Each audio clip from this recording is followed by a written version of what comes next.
Muchas gracias y tratando de continuar y clausurar este esfuerzo, quisiera que me acompañara acá arriba el doctor David Salamanca, director general de Regulación Financiera del Ministerio de Hacienda, para dar clausura de unas palabras finales.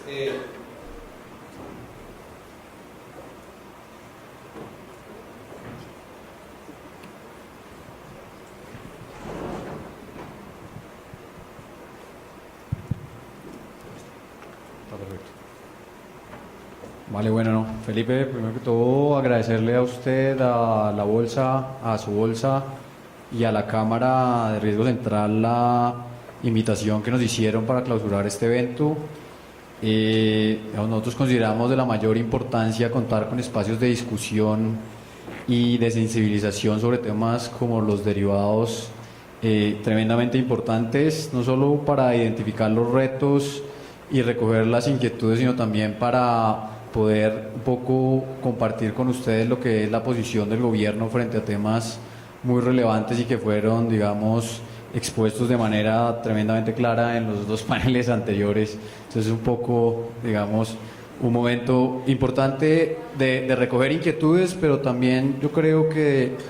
de compartir y poder responder, digamos, algunas de esas preguntas que quedaron planteadas en el ambiente a lo largo pues de las discusiones de este foro. Yo creo que por eso me dejaron también solo acá al final en este último digamos como momento del foro. Y pues nada, digamos, quisiera empezar pues, por mencionar que creo que la estructura de lo que ha sido la discusión de esta tarde refleja en buena medida lo que nosotros hemos estado pensando desde el punto de vista del gobierno, es el rol de los mercados de derivados en el entorno más general de la promoción del crecimiento de la economía y el fortalecimiento de los sistemas financieros. Para nosotros el desarrollo de estos mercados es una pieza crucial para facilitar la materialización de ese rol que tiene el sistema financiero de llevar los recursos de la forma más eficiente de los ahorradores a los proyectos productivos de la economía, pero también garantizar que en ese proceso, digamos, tenemos una gestión de riesgos lo más eficiente posible y que las personas que tengan la capacidad de gestionarlos de la manera más adecuada sean quienes los tengan, digamos, en sus balances. Y para eso necesitamos, sin lugar a dudas, un fortalecimiento de nuestro mercado de derivados que nos permita una asignación del riesgo mucho más eficiente. Estamos, yo creo que en un momento privilegiado en el que tenemos un montón de oportunidades, pero también varios retos que están en el camino para que podamos materializar esa consolidación de los mercados de capitales, arrancando por un entorno macroeconómico mucho más estable, que mi impresión es la pieza fundamental, digamos, sobre la cual tenemos que basar, digamos, toda esta apuesta de consolidación de los mercados financieros. Sin unos niveles razonables de riesgo y de incertidumbre, digamos, creo que no sería posible tener, digamos, el desarrollo que hemos evidenciado en muchos de nuestros mercados. Y afortunadamente, digamos, en la mayoría de estas variables macroeconómicas nosotros estamos percibiendo una estabilidad que se ha consolidado en los últimos años, y creo que es la base fundamental para que arranquemos a pensar en desarrollos más grandes en nuestros mercados de derivados.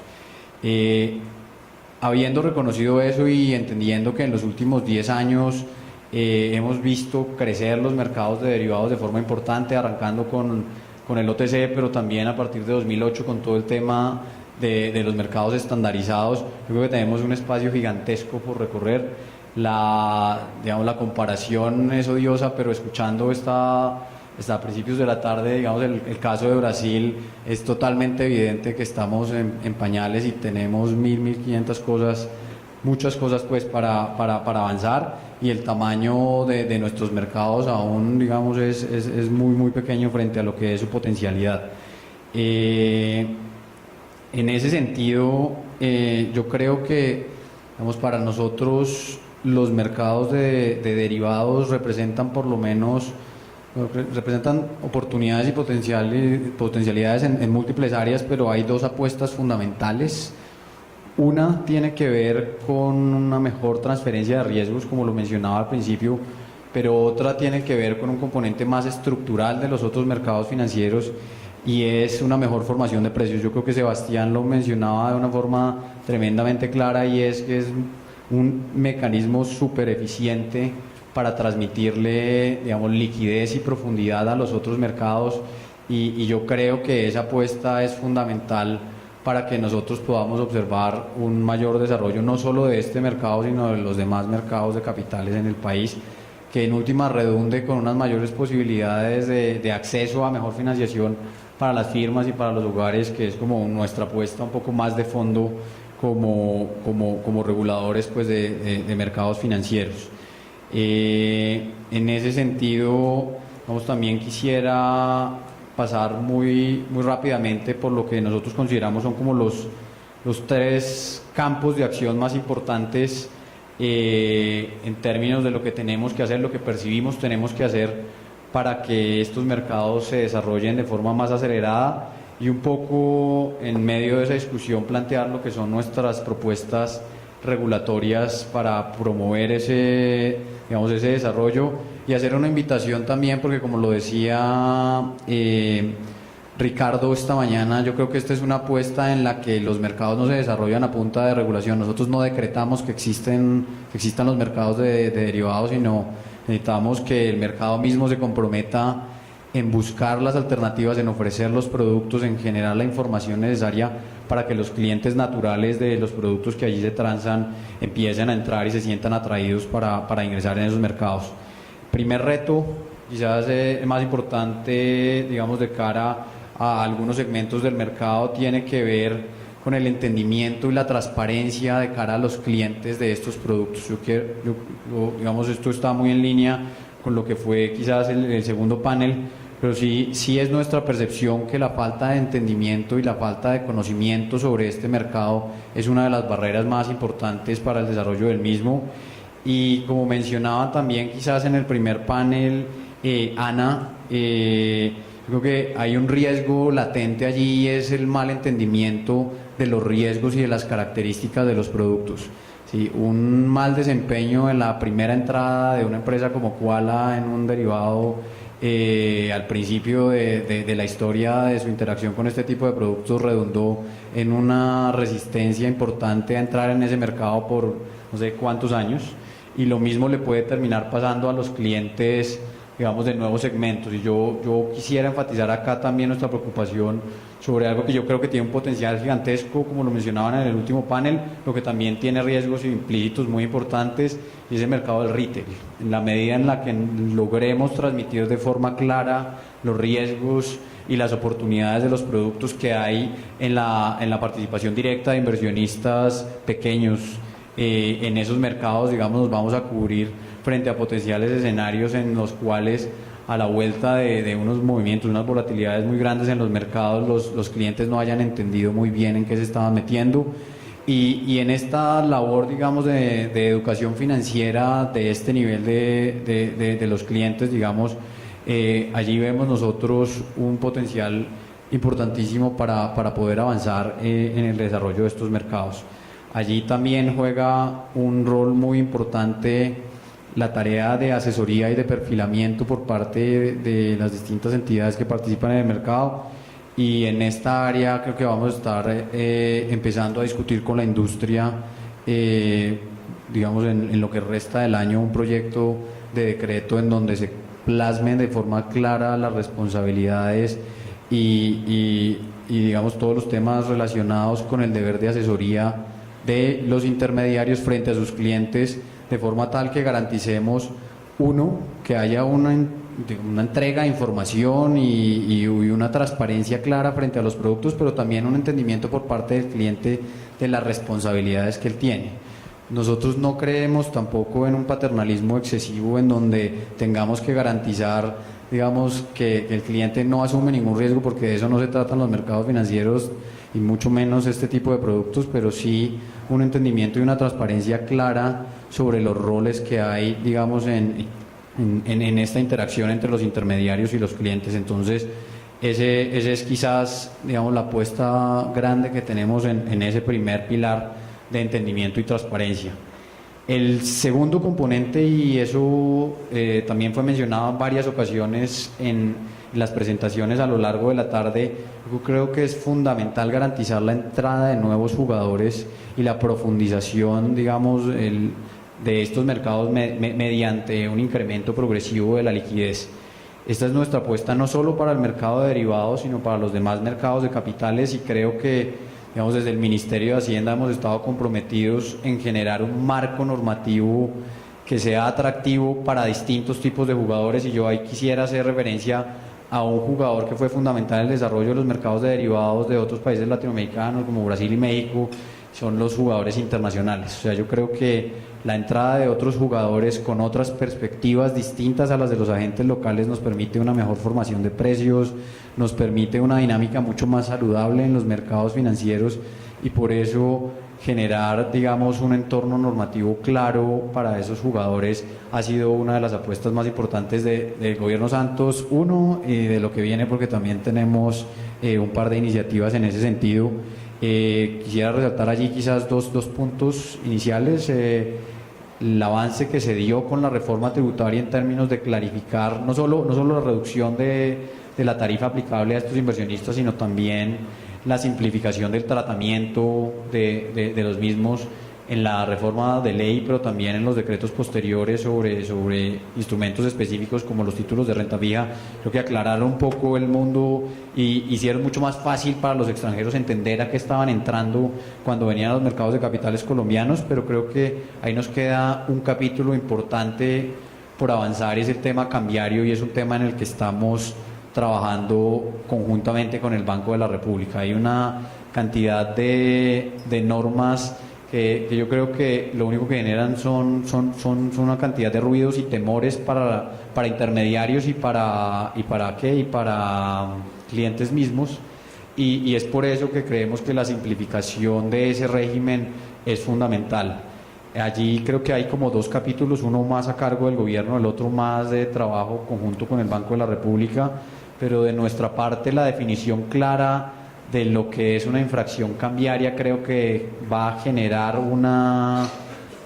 tranquilidad importante para todos los agentes del mercado, porque creo que ese miedo a la solidaridad también que tienen los intermediarios cambiarios con sus clientes extranjeros, de no tener muy precisos, digamos, los riesgos involucrados, es algo que ha mantenido afuera de nuestro mercado a muchos potenciales inversionistas. En términos de la entrada de nuevos jugadores, también creo que Felipe mencionaba en un par de ocasiones a lo largo de las discusiones de esta tarde las oportunidades que percibimos existen con la introducción del nuevo mecanismo de fondos de inversión colectiva. Esa es nuestra apuesta más grande para canalizar una parte más importante de los recursos de los inversionistas del retail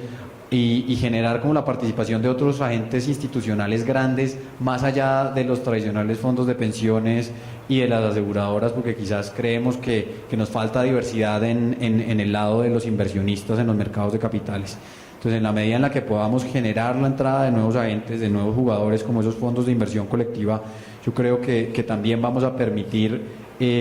generar una mayor liquidez y desde esa perspectiva, digamos, generar los incentivos correctos para que estos mercados como que se profundicen. Un tema adicional que también se introdujo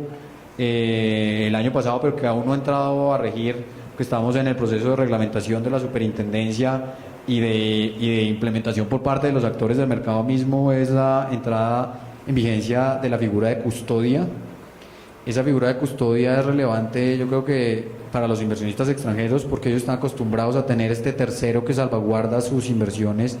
y eso, digamos, les da una serie de garantías adicionales, pero también para los clientes locales. O sea, en la medida en la que tengamos, digamos, claramente asignados los roles de salvaguarda y vigilancia de los recursos, yo creo que vamos a poder atraer de forma más fácil también a distintos inversionistas locales. Y bueno, eso es como, yo creo que el segundo punto en términos de garantizar esa entrada de nuevos jugadores. Yo creo que el tercero, que es quizás el más polémico hasta acá, digamos, es la camiseta de promoción de desarrollo de los mercados de capitales, que es usualmente la cara, digamos, más amable de la regulación, y yo creo que en eso estamos de acuerdo en buena parte de los puntos que han sido planteados acá. pero también nosotros desde regulación financiera tenemos que tener en cuenta el balance que hay entre ese desarrollo de mercados y el garantizar la solidez del sistema financiero, y es por eso que también quisiera hacer referencia a un par de temas que se mencionaron, el decreto de repos y la necesidad de contar con garantías adecuadas para que estas operaciones y digamos el apalancamiento implícito en los derivados y en otro tipo de operaciones, digamos, no vaya a poner en riesgo la estabilidad del sistema y desde esa perspectiva también la credibilidad en el mercado financiero, que es quizás un activo importantísimo que hemos construido pues, a lo largo de un par de décadas de estabilidad en nuestros mercados, que no es una cosa despreciable. Nosotros somos unos fieles convencidos de la promoción de una adecuada gestión de riesgos y no queremos duplicar e incrementar los costos innecesariamente, pero sí consideramos que esa gestión de riesgos debe hacerse de una manera adecuada y que digamos, la consideración de costos, de reducción de costos per se, solo por digamos, no poner una garantía, no es digamos, la forma en la que queremos promover el desarrollo de los mercados. Hay un tema que quizás también al final Felipe mencionó de forma clarísima en el segundo panel, y es una de las apuestas que hemos hecho no solo en el decreto de repos, sino en otras consideraciones relacionadas también a los fondos de inversión colectiva, es el rol central que creemos debe jugar la Cámara de Riesgo Central de Contraparte en la gestión de riesgos de todos estos mercados financieros. La medida en la que tengamos este agente que es especializado en el manejo y en la gestión de todo este riesgo de contraparte, y que va a permitir, en la medida que involucre más activos y más tipos de operaciones en su portafolio, un ejercicio más eficiente de esa gestión de riesgos,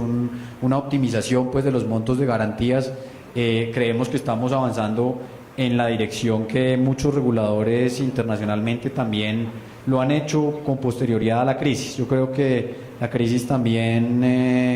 dejó en evidencia una serie de falencias y de vacíos que había en términos de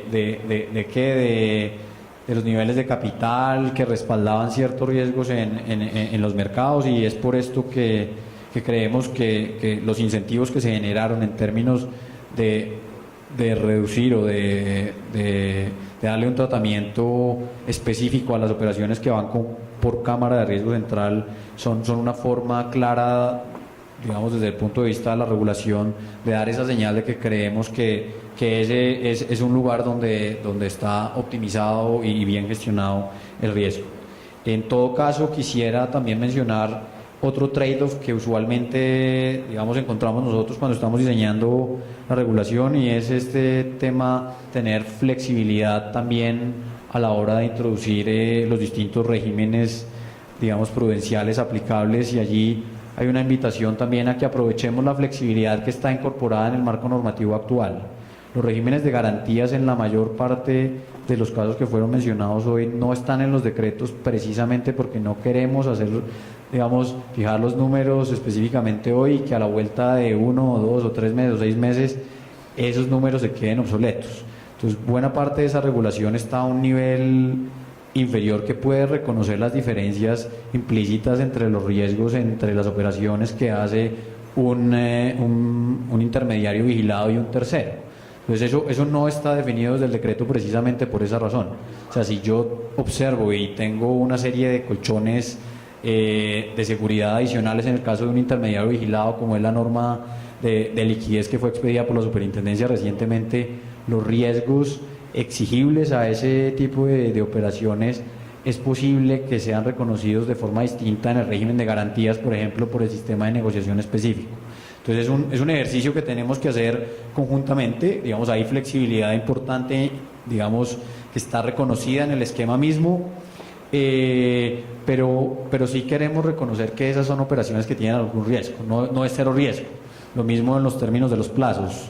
El hecho de que estuviera en menos de 3 días la operación no quiere decir que no tenga ningún riesgo. Digamos, hay un riesgo, es un riesgo menor quizás que el que tiene una operación a 15 días o a 30 días, pero algún tipo de garantía debe estar allí para respaldar ese tipo de riesgos de contraparte que en todo caso enfrentan, digamos, los participantes pues, en este tipo de operaciones. Bueno, esto era como a grandes rasgos lo que yo tenía, los puntos que creo que podemos mirar hacia adelante. En todo caso, reitero nuestra disposición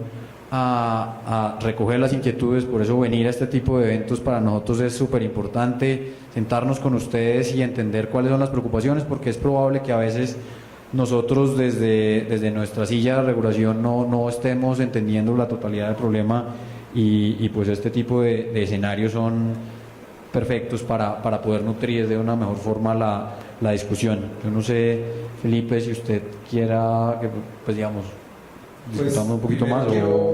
Quiero agradecerle a David por su tiempo. Además, quiero agradecer que el director de la unidad de regulación está toda la tarde en este tema que es un tema realmente muy importante para nosotros y muy significativo. Muchas gracias. Yo sí quiero dejar un mensaje que creo que nos compromete a todos y en perspectiva. Pues tuve la oportunidad de participar de este esfuerzo, digamos, desde la bolsa, desde el inicio es 2005, 2006 principios, y creo que Oscar Leiva, gerente de la Cámara, no me contradeciría tampoco en el tema de la responsabilidad que nos toca como agentes también. En este proceso quiero reconocerle al gobierno también, hemos sacado 2 leyes, si no me fallan las cuentas, en conjunto hemos producido 2 leyes, como 6 decretos, como 15 circulares de Super y como 3 resoluciones del Banco República para tratar de meter el mercado de derivados dentro de la arquitectura del mercado local, ¿sí? De forma general, eso es un apoyo muy importante, que un cambio normativo de ese calibre se haga en un periodo de tiempo, digamos que para nosotros es eterno, pero realmente históricamente es muy corto, y quiero unir eso con algo que es bien importante. No sé, los que tuvieron la oportunidad de asistir este año al Congreso de Asofiduciaria, es una intervención de un profesor de Harvard que hace un estudio sobre Colombia, y es, creo que unos mensajes importantes, y nos decía que el porcentaje de los espacios regulatorios que se han creado, que no se han llenado, son superiores al 60%. Que hay espacios regulatorios de hacer cosas que todavía no se han llenado en negocios. Obviamente él defenderá sus tesis, pero lo que quiero resaltar acá es que, y sobre todo por los temas, espero haya sido para ustedes un tema muy importante desde el punto de vista de que no nos hemos guardado y no hemos querido ser estratégicos en contar lo bonito. Justamente hemos querido abrir las cartas y ver cómo funciona esto en la calle, en el día a día, en los problemas que hay, y lo que conversamos hoy en el día, quiero recoger, es que estamos hablando de los temas de la micro, ¿sí? Ya no estamos hablando de los temas que nos tenían muy complicados hace mucho tiempo, como por ejemplo que los fondos de pensiones no se pueden cubrir, o como que las fiduciarias no pueden hacer un derivado de cobertura, o como que no se puede ofrecer un derivado, que fue el momento. En este momento estamos hablando de los temas de la micro, y quiero decir que sin perjuicio que seguiremos insistiendo, porque hay una serie de temas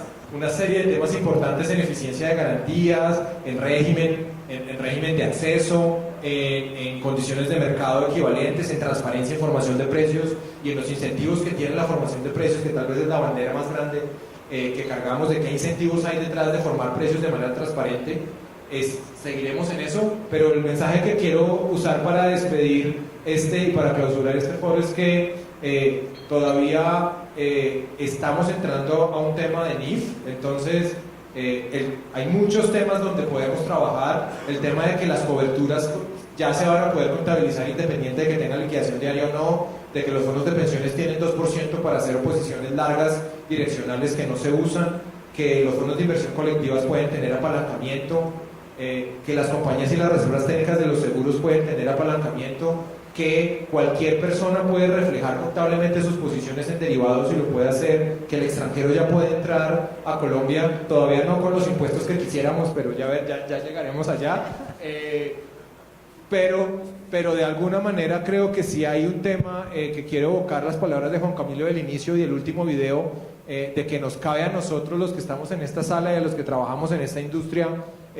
coger este jabón que se ve tan raro, a veces tan áspero, algunos comentarios árido, y es como realmente como comer jabón, la experiencia que uno siente cuando se enfrenta con estas cosas, pero coger ese jabón y moldearlo y volverlo un producto, una oferta de valor, un esfuerzo grande para convertir a los clientes en clientes de este mercado. Hemos tenido muchas conversaciones con David y seguiremos en esta lógica de apoyar el proceso, de que sin perjuicio de que hagamos las cosas con mucho cuidado y con despacio y con tranquilidad, no podemos suponer que los clientes no pueden tener acceso a hacer más eficiente el uso de sus recursos y utilizar productos como estos en sus estrategias, independiente de qué nivel de cliente sea. Y en esto pues queremos invitarlos a todos para trabajar en lo que cada uno tiene, para que las fiduciarias, los bancos, las sociedades comisionistas, el sector real, los fondos de pensiones, las compañías de seguros entren en este mundo, y ya sea desde el punto de vista del que reciba la oferta de valor, como el objetivo del seminario, y es desde el comercial que tiene que inventarse cuál es la carreta de echarle a su cliente. Pues trabajemos juntos, aprendamos juntos de la mano y construyamos entre todos pues un mejor mercado de capitales, que es el objetivo y lo que nos genera beneficio a todos, digamos, en esta sala. Y de verdad, David, no sé si hay algo más, pero muchísimas gracias. Les quiero dar las gracias a todos ustedes, y si no hay algo adicional, quisiera clausurar este evento. Muchísimas gracias de nuevo.